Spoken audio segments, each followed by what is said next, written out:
Hello, everyone, and welcome to the TNT Show. My name is John Drummond, and I'm your host for the next 60 minutes. And we have a big departure this evening. We're doing something we've never done before, because this is our 200th show, and we thought we must mark it with something different. And what we generally have, as you know, we have a very articulate and erudite guest who comes on and talks about a particular field of expertise that they have, and what that background allows them to bring to the debate on Scotland's future, and for that matter, the future across the globe. And they're always entertaining. We've had philosophers, movie stars, journalists, you name it. Lots of folks have been on the show. But tonight is different. Tonight we're going behind the scenes. And what we're going to do is we're going to be talking to Kevin, right? Kevin Gibney.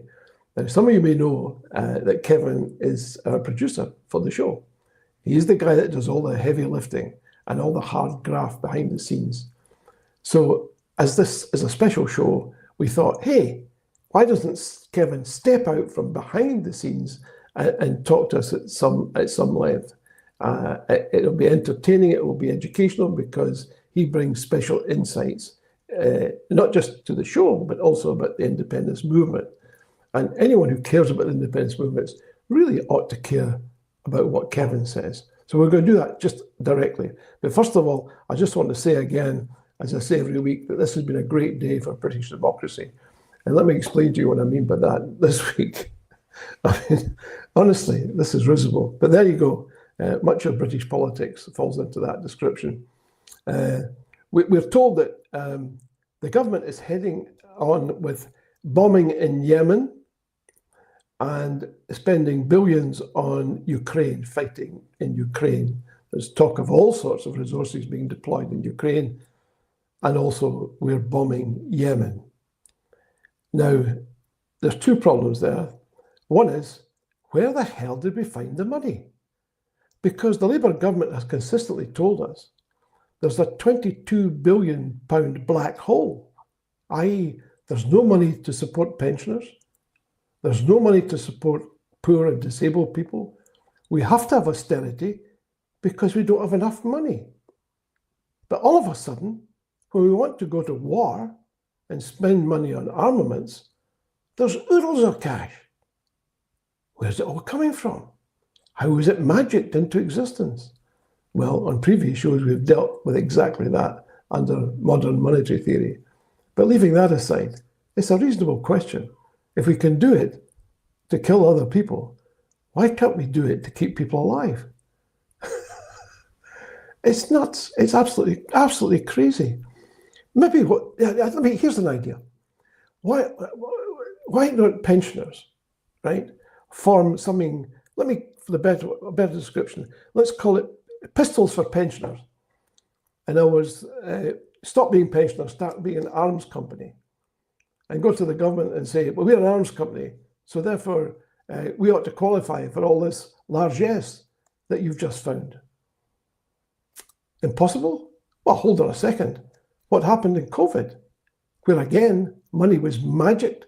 The magic money tree came into existence again. It was conjured up. And there was lots of money. A lot of it went to Lady Moan and others who set up a range of companies that didn't exist the day before they applied for the money. There were VIP lanes to make sure the money reached the right conservative donors and supporters. And as Alex Adams says, there's always money for war. So maybe that's what the pensioner should do. Stop saying I'm a pensioner. Say I'm part of pistols for pensions, and put in your stake for all this money that is sloshing around, it seems to me. So without any further ado, let's move on to our special guest tonight. Let's welcome Kevin Gibney, producer of the TNT Show and the creator of Indie Live. Welcome, Kevin. How are you? I'm very well, John. Thank you. How's things? It's a great pleasure to have you in front of the camera for a change. Yeah, it's very strange. It's not really my cup of tea to be in front of the camera. I definitely prefer to be behind the camera and doing everything in the background, whatever I'm up to. Come on, Kev, that's false modesty. Yeah. You know, No, I, I mean, I'm a very shy person, John. no, come on. Let me tell you, everyone who appears in front of a camera is shy. And Fair if they enough. say otherwise, they're telling porkies. Yeah. There's been some fantastic entertainers. Oh, Seriously. absolutely. And just the minute, 3 or 4 minutes before they actually stepped on the stage, they were violently sick because of stage fright. And for some of them, there had to be a special toilet where they could be sick because they just could not cope with the stress. And then they step out on the stage and Dr. Adrenaline takes over and they're stars. You know, that's the nature of show business. Well, And remember, I can't afford to be sick. It'll be sick all over my laptop. You know, we often talk about politics as being show business for ugly people. But, you know, the reality is that, you know, all politicians have the same challenge. You know, you see them and they sound hugely articulate, and they often are. But the reality is that behind the scenes, you know, it's like everybody else. They're flailing about, trying to assemble their arguments and trying to respond to questions. Of course, nowadays, most politicians do not answer questions, not the questions that are posed by the interviewer. They answer questions that their briefing group has supplied in advance. So you say to them, for example, did you see the sun coming up today? And their answer is, well, I'm greatly in favor of sun. I think sunshine is a good thing. But did you see it coming up? Well, that's a question that philosophers have been examining for hundreds of years. You think, just answer the damn question, mate. Did you see the sun or didn't you? It's nuts, isn't it? Let's talk about a few things that are in the news. Sure, let's do it. Let's talk about the illustrious and ineffable Donald Trump. He of the Scottish mother. Yeah.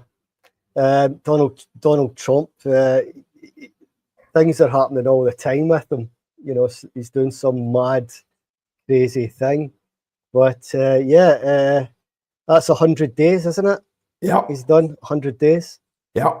And he's certainly created so much chaos. It's something else, isn't it?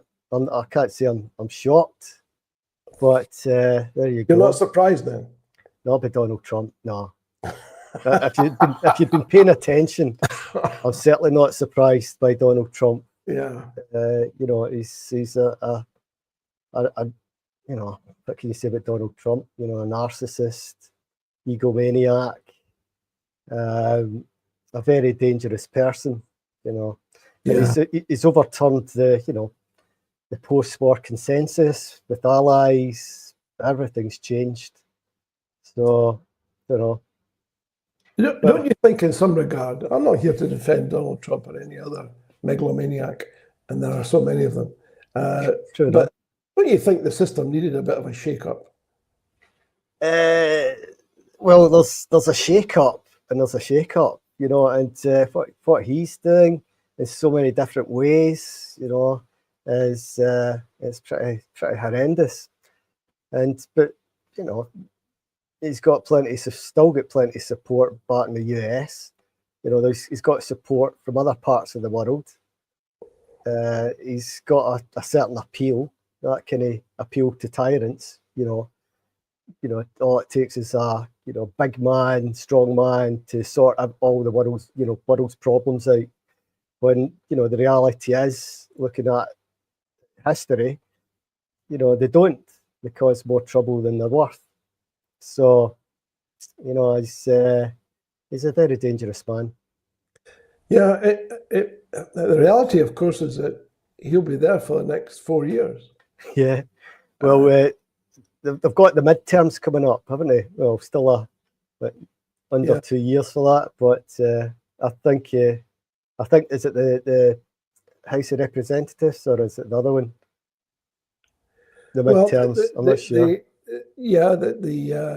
I mean, under the US Constitution, of course, many of the things that he's doing and has done would be unconstitutional. The challenge is that what do you do if a president who is head of the armed forces decides to behave and constitutionally. Now, what would normally happen is that the Senate and the House would deny the funds. But what he's saying is that by executive order, I can imprison people. I can, for example, imprison judges. Now, the strength of the Constitution, we always thought, was that there were three arms to it. There was the president, and there was the Congress, and the Supreme Court, and they all acted in a way that balanced things up. What we're seeing now is that one of those elements is saying to the other two, you don't count for anything because you gave me the power through executive orders. You're probably regretting it now, but that's what you did. And I'm using it. And you're perfectly happy when other people used it. Joe Biden, FDR, during wartime, during crises of various kinds. And now when I'm using it, you're saying it's wrong. Well, to hell with you. I'm going to keep on using it. I don't know what they could do, John, to change the Constitution to stop excessive uses of the executive order. I don't even know if that's possible. Of course, the Constitution has been changed through amendments over the years. We can all remember there was one amendment that prohibited the sale and consumption of alcohol, but that didn't last too long, and that was repealed. But it was repealed through another amendment. So there are ways of adapting the Constitution. There has to be, because you can't have a document. It's unlikely there was a document written in the middle of the 18th century that's still valid and effective in every respect in the middle of the 20th century. I mean, that would be unreasonable. And I don't think any of the founding fathers ever believed that, which is why they made it possible to amend the Constitution. The difficulty comes when you get somebody who gets power over two of the elements of the Constitution at the same time. I'm not sure the founding fathers completely allowed for that, but we'd have to talk to a constitutional expert to be clear about it. But it does seem to me that what this is doing is pointing up the flaws in a document that was written back in 1777 or so. And in fairness, has stood the test of time for all these decades, but now it seems to me its fundamental flaws are coming to the fore, which is very worrying because, the US is regarded as being, the world's sort of pillar of democracy upon what everything else rests. And I'm not sure that's going to be the case anymore.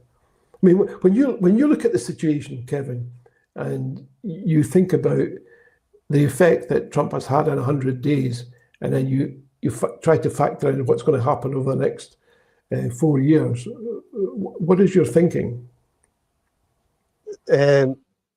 What's going to happen over the next 4 years? I mean, well, he's already, taking a sledgehammer to a lot of stuff, right? So what is left for him to, really screw up? I'm not too sure. He's talking about Panama, take over Panama, take over Canada, take over Greenland. He's got a lot of time yet to do all these bad things. So, what's the worst thing he could do? I can't. Yeah. I really can't see him getting into Canada. But Greenland, is he mad enough to do Greenland? Possibly. Well, I just don't know. Panama, don't think so. The reality is, I hear what you're saying, and there's two things, by the way. First of all, he often says something extraordinary, and then within a week or so, he's backtracking. For example, he said, I'm going to slap all these huge tariffs on China. He gets a phone call from Apple saying, do you realize the cost of an Apple phone in the United States is going to go up by 10 times or so? Oh, no. We're not going to include Apple phones. But what about other products that are made from components made in China? Well, of course, the tariffs won't apply to them either. And you think, well, hold on a second, guy. You told us a week ago that this was definite and you weren't going to deviate, you weren't going to change, nobody could change your mind, you thought it all through. This was a bigly idea. And then within a week, it's saying, I'll tell you what, it doesn't apply to these things and those things. And John, he's surrounded by yes people, right, that are just agreeing with everything he said. he's so unpredictable, right? As you said, it takes a phone call from like Apple, Yeah, right, to say something like that. of course. To change his mind, but everybody round about him, they're all yes people. They're all going to agree with anything he says, no matter how mad it is. But don't you think you see the straw in the wind and the breakdown of the corporate consensus, if I can call it that, which helped him to gain power, when you got Amazon saying we're going to put a little sticker on every product that says how much it costs extra because of the tariffs. Yeah, that caused a bit of a panic with him, didn't he? But they reversed it. Amazon reversed it. Because they claimed they never meant it to be. No, but they just took a page out of his copybook. They just said, this is what he does. We're going to do the same. We're going to say we're going to let it steadily appear in the public domain without making any concrete statement to the effect that this is what we're applying to do, and let's see what he does. Yeah, and I can guarantee you there've been a bunch of phone calls to Jeff Bezos saying, "Oh, come on, I don't think you should do this." And I think the answer probably came back, well, I'll tell you what, you can stop me doing it right now if you give me X and Y. Yeah, you can have X and Y. That's how it works. It's power versus power. And I think what he may be discovering is that he has the office, but it may be the case he doesn't have the power in the way that he thinks he has. Mm. And of course, once people get a smell, because there's some big beasts out there, Ken, I mean, the guys who run these major corporations are not shrinking violets. You can't buck the market, right? There's lots of things, once he sees or gets told by people outside his inner circle that these are the things that are going to happen as a result of what you're doing, right? Then, that's probably outside people telling him the truth of things that he has no control over. That's true. And the other thing to look out for is splits in the ranks. Yeah. If there's one thing that characterizes politics as a profession, it's the fact that every political entity is an uneasy combination of competing interests. Now, they get elected by trying to tell you that though they may have had differences of opinion prior to the election, now the election is over, everything is harmonious. It's one big, happy family. The reality is that the things they said about each other before the election are still there. They didn't go away. When J.D. Vance described Trump as a Hitler, he hasn't changed his mind. In his public pronouncements, he doesn't say that, of course, because it would lead to instant dismissal. But behind the scenes, right, they're busy enacting all of this stuff because they've had a chunk of power. So he'll be sitting there thinking, just a minute, I've signed this executive order. Everyone whose surname ends in a P is subject to deportation. And he hands that over to the Homeland Security. And bingo, what happens is that they say, well, we weren't sure if it was a capital P or a small p. So we've hired these consultants to make sure that... And furthermore, one of our consultants has pointed out that your order applies to convicted felons. And it just so happens that the name Trump ends in a P. So we're trying to finesse this, President. This is the nonsense you get. It's nuts. It's about absolute nuts. Yeah, I'm not going to do it, but I'm not going to say to you, I'm not going to do it. It's that degree of nonsense. Sorry. No, I was going. No, on you go. Which takes us rather neatly on to Canada. Oh, Canada. Now, here we go. Canada. Canada. Somebody sent me this extraordinary graph of the plotting the fortunes of the Liberal Party.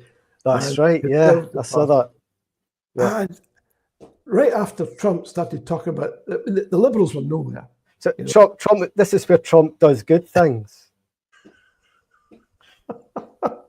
The change of the fortunes.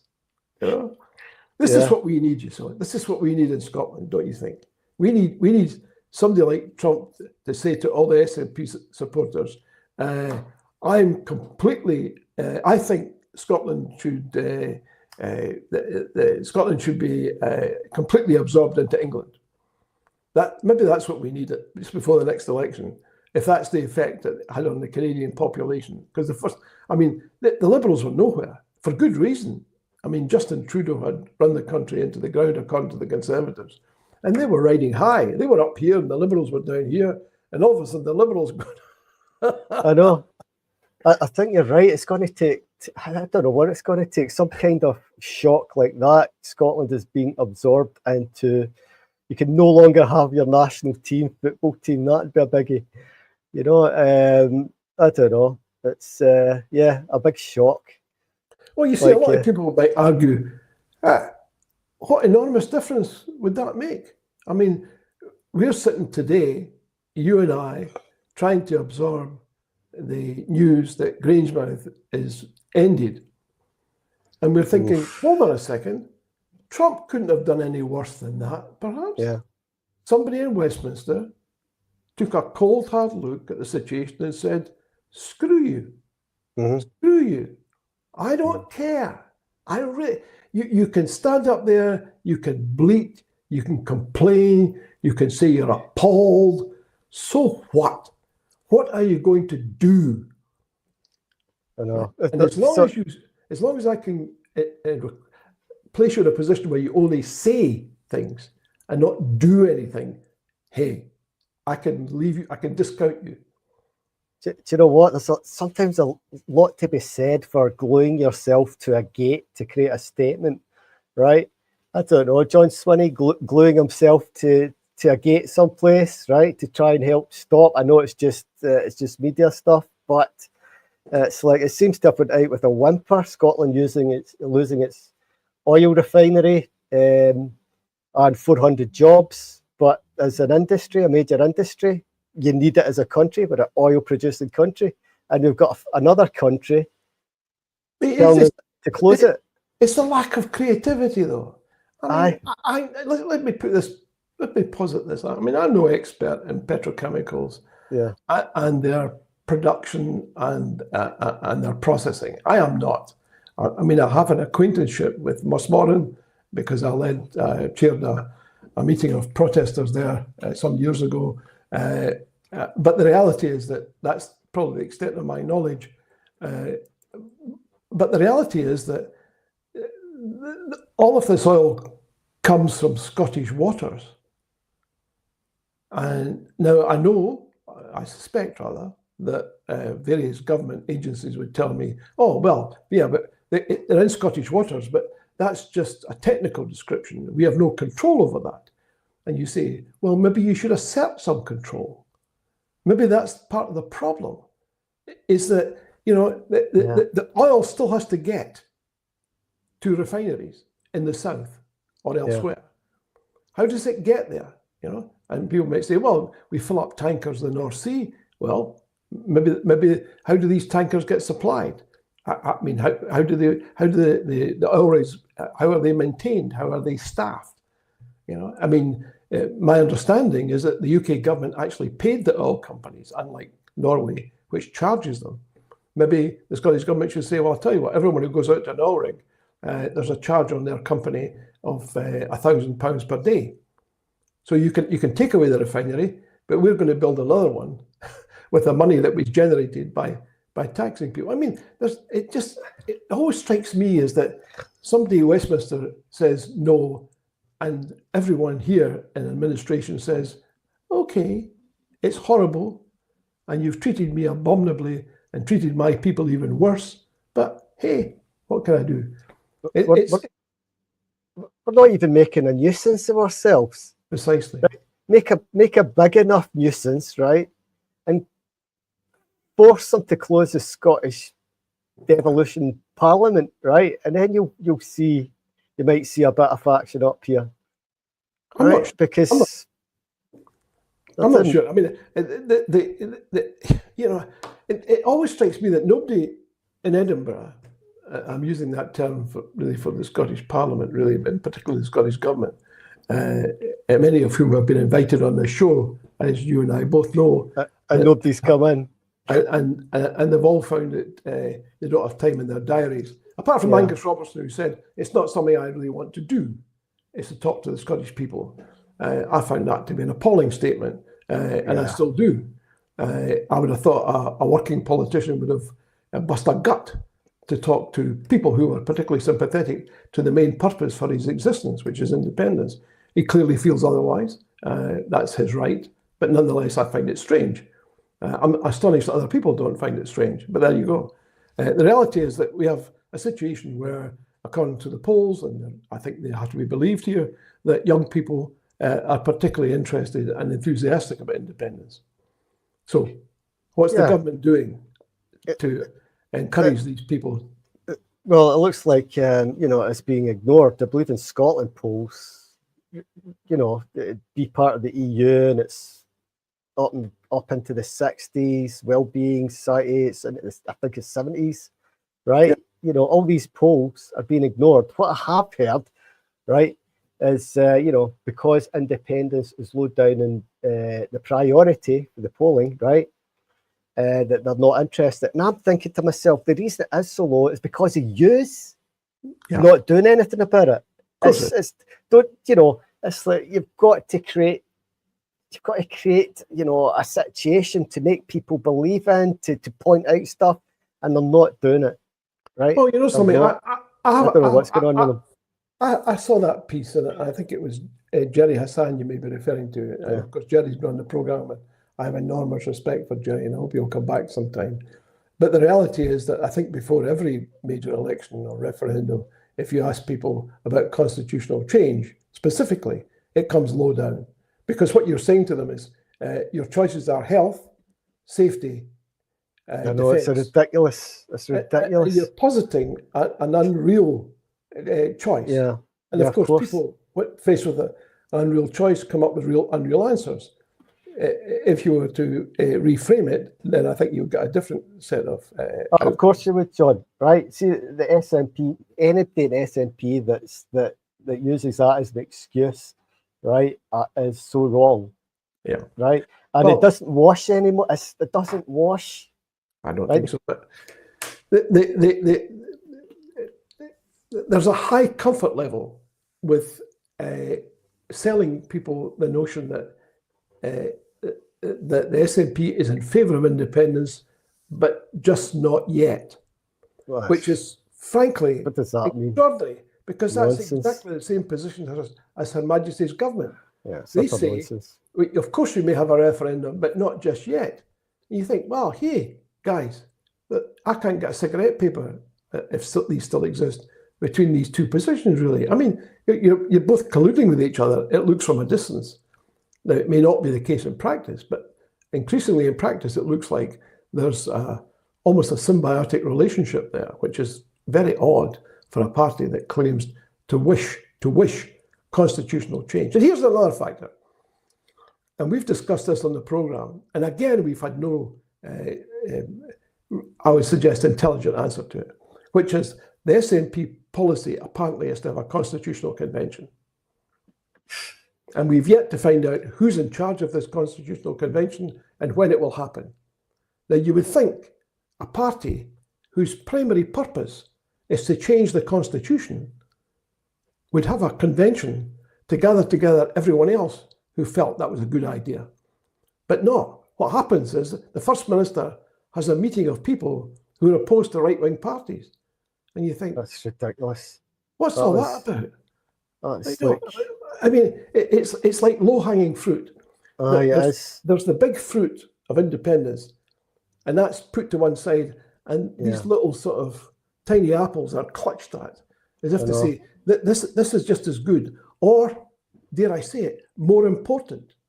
It's like, it's a squirrel, it's utter nonsense, right? And I hope the SNP wake up to this, right? They've got to, maybe they won't, maybe they don't have the talent or the creativity at the top of the party, right? That can, that can plot a way forward for independence. I mean, the only reason, let's just remember, John, the only reason the SNP exists is for independence. That's what they were, formed for. Scottish independence.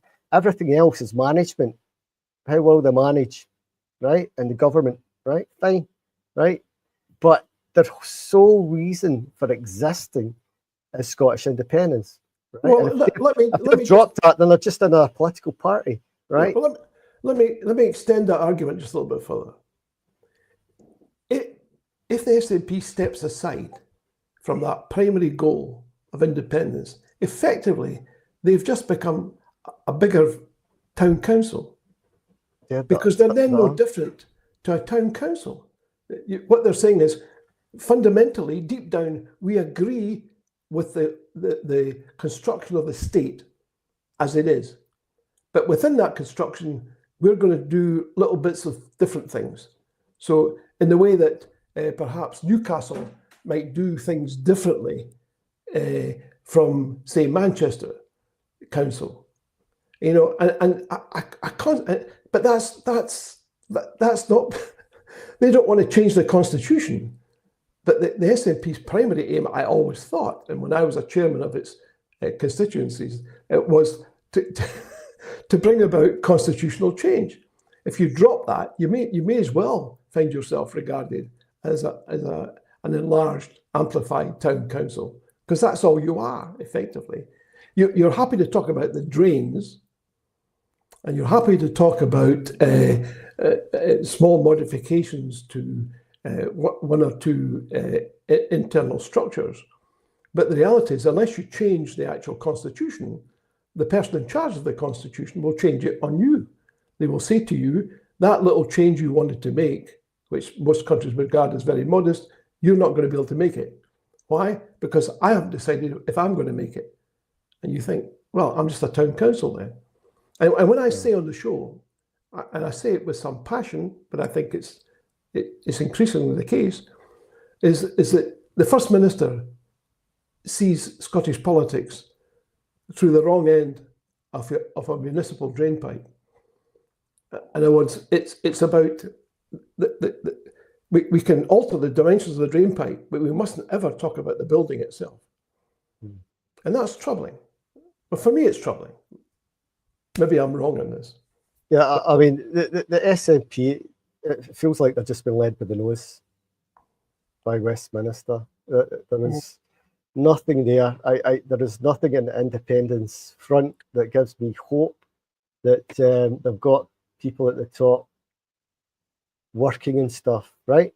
Hopefully things will change, John. Maybe we'll see some stuff changing, but I don't know. I can't see anything at the moment. You know, when we get dinged every time by the SNP to try and get a guest on, you know, you get sick, fed up of it. On you go.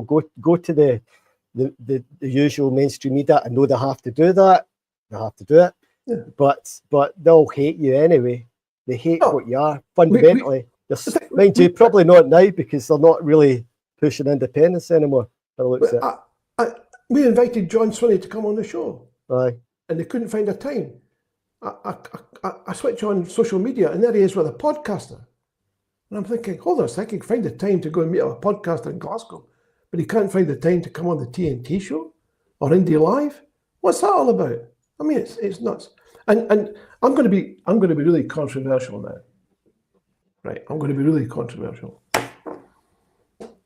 And the question I want to put to everyone watching and listening tonight, and it's this question. Is this UK government the most anti-Scottish yet? Because there are increasing signs that may well be the case. You know, there's a degree of malice in the relationship between Westminster and Scotland that will always exist. And it's to some degree understandable. It's a master-servant connection in which the master from time to time wishes to exercise its authority, but it's never been consistent and, to my mind, as malicious as it is now, currently. And I wonder if perhaps, you know, we're about to see even more extreme behaviour at Westminster, because I think they've moved from a position of benign neglect to malign malign conduct. And that would be very troubling on one level. On a different level, there'd be nothing more likely to cast the Labour Party into perpetual oblivion in Scotland than that. The trouble is that as the Labour Party commits electoral suicide, as it appears to be doing, with its hostility towards Scotland and the Scottish people, it may well, one of the casualties of that, because of the electoral system, is the rise of reform. Where people who are completely fed up say, I'll vote for anyone that's not in the present political constellation. Yeah, I mean, UK reform, they've got to get in the next Westminster elections, aren't they, John? Well, there's many a slip prick cup and lip, as they say. Yeah. You know, I don't see them ever letting Scotland go, right? Or giving us a forever. I don't know. So it's you know, I would say it's you know, politically it seems pretty, you know, dark clouds as far as independence is concerned. But you know, there's other stuff going on in grassroots that's keeping the fire burning. Yeah. So that's, you know, that's where the hope is. The hope's not coming from the top. You know, well, that's true. Well, you know, what tends to happen if the people in charge fail, then the system ejects them. You know, and I think maybe what will happen is that, and we're seeing evidence of this across the world, people are becoming radicalized in a way that I find deplorable. And it's hard to see how Scotland can be immune from that. And we look at the rise of reform in Scotland and local government elsewhere, and it's distasteful that a party of that character is attracting voters. But I can only think and I'd love to see the analysis here, and I hope somebody will do it. If not, then I think we should do it, is to find out what are the motivational factors that persuaded, for example, a whole chunk of people in Glenrothes at the council election recently, to vote for reform. Now, the SNP took great comfort in the fact that their vote went up by a couple % and the Labour vote went down, and therefore it was an easy passage to power. But now comes the difficult part, which is that you've got to do something with that. Mm-hmm.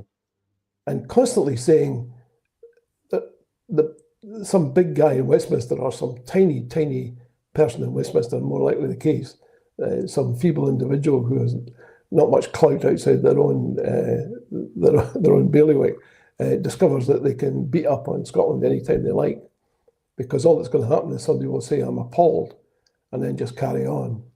And I think people will gradually become fed up with that, because I don't think that's a political strategy, to go around the place saying, I'm appalled every 5 minutes and not do anything. And I think when people look at that, they'll say, well, you're not good to me. I'll replace you with somebody who is going to change things. Mm-hmm. And the other worry I have is that when we talk about building from the ground up, and I think that's laudable, then, you know, where is the support coming from for doing that? Which takes us neatly into talking about the crowdfunder. God, the crowdfunder, it's my least favourite job, which is probably why it's not doing as well as what it should be. But the crowdfunder were, I'll check. I was checking it before we came on air where we're at with it, John. That says there 21%. So that's not good. I would say to everyone watching and listening tonight, you've heard from Kevin. You know, he's the sort of guy that really deserves your support. He's the sort of guy who does, as I said at the beginning, all the heavy lifting and the hard graft, right, that other people are not doing. And he's doing that in order to pursue the very thing that you think is important. And what I'm saying to you tonight is that if you sincerely believe that, and many of you do, and you have supported the crowdfunder, but I'm appealing to everyone else, and also, by the way, people who've already contributed, this is the time. This is the time. This is the hour to say, look, I'm going to put some muscle behind what Kevin is trying to do. And the way you do it, and you can do it directly, is go to the crowdfunder right now. You don't have to keep listening to me, or just go straight to the crowdfunder and send Kevin some money to keep Indie Live afloat, because it's terribly important. Because if you don't do that, let me tell you what the consequences are. If you don't do that, you'll be forced to have the BBC Scotland rammed down your throat 24/7. Is that what you want? Is that the sort of Scotland that you're looking for and you want your kids to inherit? I suspect not. And if that is the case, this is the guy to support. Don't vacillate, don't hesitate. Support Kevin, and do it as often as you can possibly afford, because he is taking us closer to independence than any of the political parties. So I'm counting on you. Put up the crowdfunder details again. How do people contribute? There it's down there. Independencelive.net. There you go. They go Right. to independencelive.net/crowdfunder. Just stop whatever you're doing and go straight there and support Kevin, because without doing that, there are very few excuses for not doing it. Frankly, I mean, it's just the most common sense thing to do. It's you establishing and continuing an independence voice, right? One that you can believe in, and will return your support in the form of quality programs. It's not easy. It's not easy. And Kevin's got the capability, but he needs your support, because without that, capability isn't enough. You just have to press and press and press. And it's unfair to dump on him all of your aspirations without supporting these aspirations with some funding. So I'm asking you, I'm pleading with you, please support the crowdfunder. John, I've got a couple of questions for you. By the way. Right, and it was one that it was Hashberry on YouTube was said, right? I'm just going to get his comment again. Okay, so right, yeah. He was talking about John Swinney, our First Minister, right? His first job is to govern over devolved matters. Is that his first job, or is also leader of the SNP, who were founded on, try to get independence, or has he got two jobs and you can't do two jobs? Where is he saying that? Was that here? It's on screen. Oh, right. It's an interesting comment. I mean, come on, guys. How would you do it? Hey, my first job, and the first job of many of you watching and listening tonight, is to support your family, and you do that. Of course, you do that. So at the same time, you support other things, right? You're not unidirectional. His first job might be to govern over devolved matters, but maybe what you should be saying is, I want to have a bigger family. I want to have more devolved matters, right? Where's that going to come from, right? It's possible to govern over devolved matters at the same time to grow the devolved matters to independence. Where's that happening? It's not. It's like that's a good John. That's a good point, right? If you go down the, let's get as many devolved powers as we can until we're at a stage where we're virtually independent. That's a path. That's a path for sure. But there's nothing coming our way. It just seems to be stripped away from and again, in fairness to the First Minister, and I hope he'll come on the show and tell us that we're wrong, if that's what he believes. In fairness to him, if nobody's pushing you, why should you do any extra work? I mean, he's there, he gets paid. Some people would say, well, I wouldn't say extravagantly, but it's a decent paid job. It has decent facilities. He's surrounded by clever people. I would suggest humbly that he uses some of these resources to bring about constitutional change. And I say that not because I arrogantly believe that there's something he should do instead of what he's doing, i.e. that you should stop being First Minister and be an agent for constitutional change. I would say you can do the two things at the same time. Because if you don't do both at the same time, I'm afraid the rest of us will come to the view that you're perfectly happy with the status quo, which is not what the SNP was formed to do. And it's not what it says it's going to do when it stands. It says it's in favour of constitutional change. It's in favour of independence. Now, that's constitutional change writ large.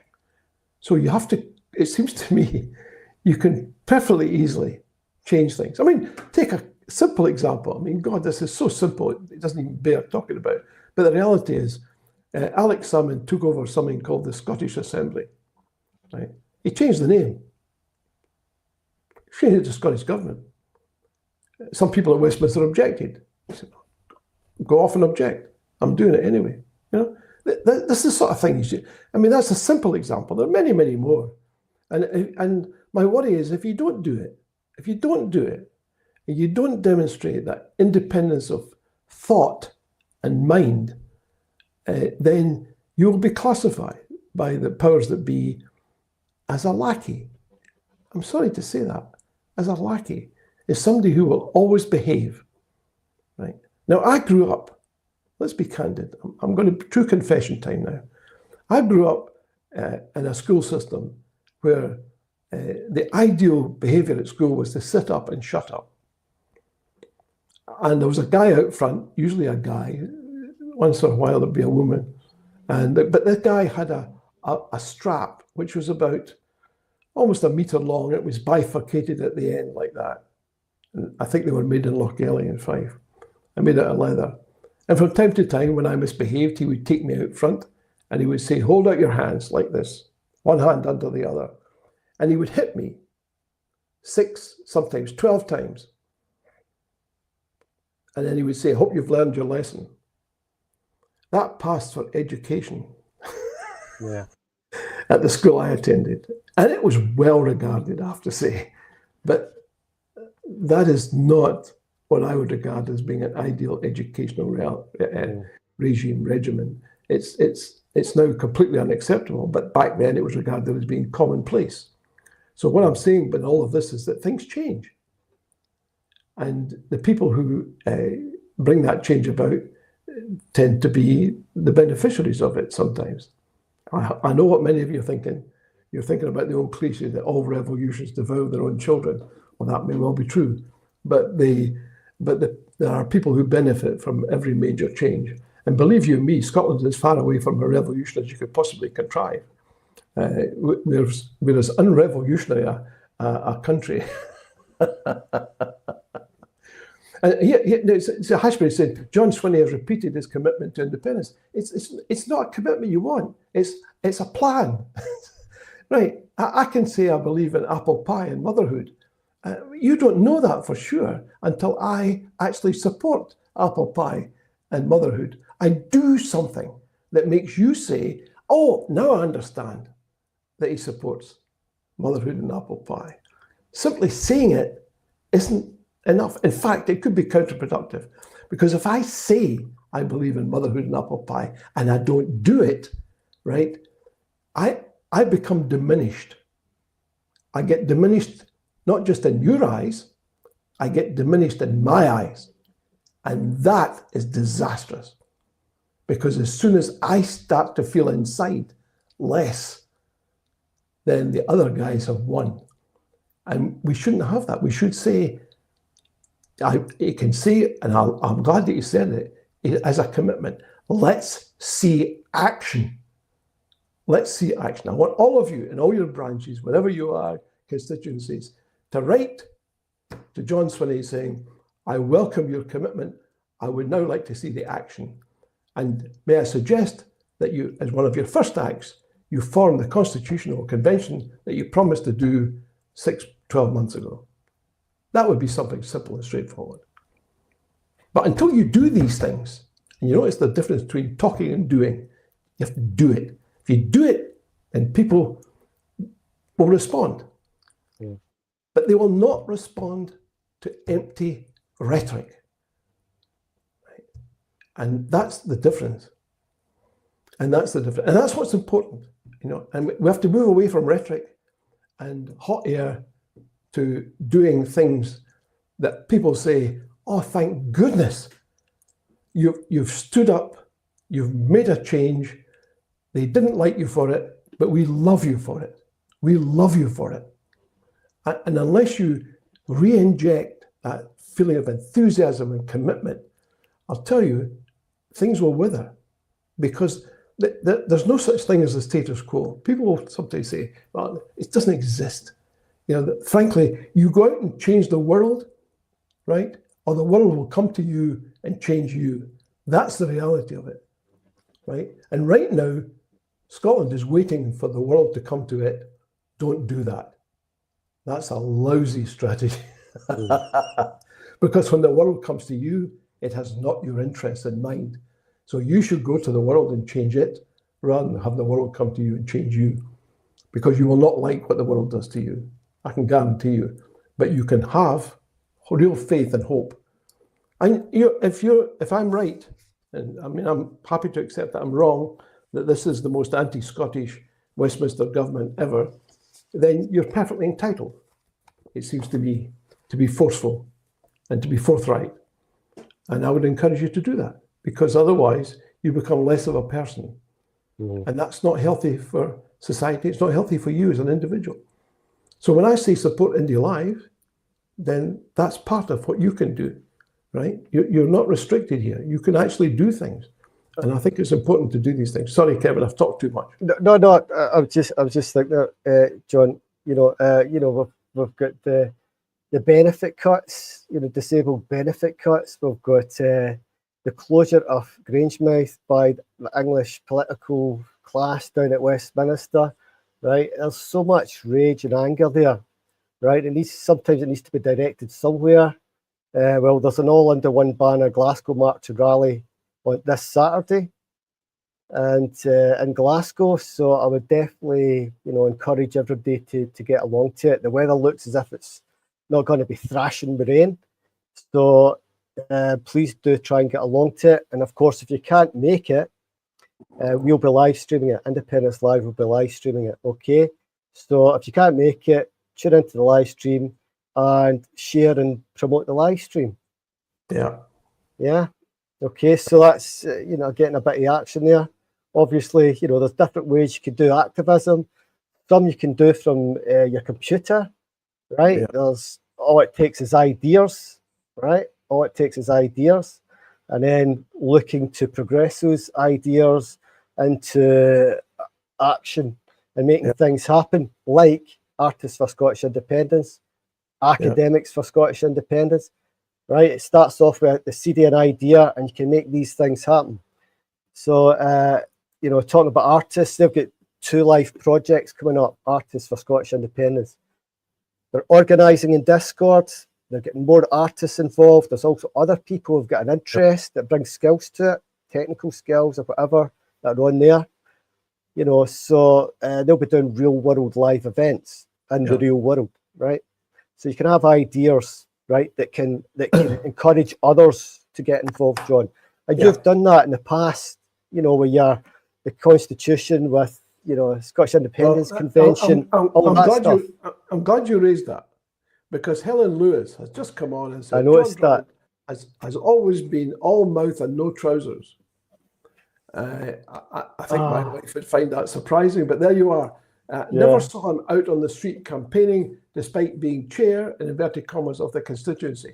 Well, let me tell you, Helen, I founded the Scottish Independence Convention, right? I founded the Constitutional Commission. I was out there I was out in the streets, by the way, chapping on doors in Kinross and Clackmannanshire and elsewhere, right? And let me tell you a true story. This is absolutely true, my campaigning and activism goes back to Garscadden, which was held by the Labour Party in Glasgow then.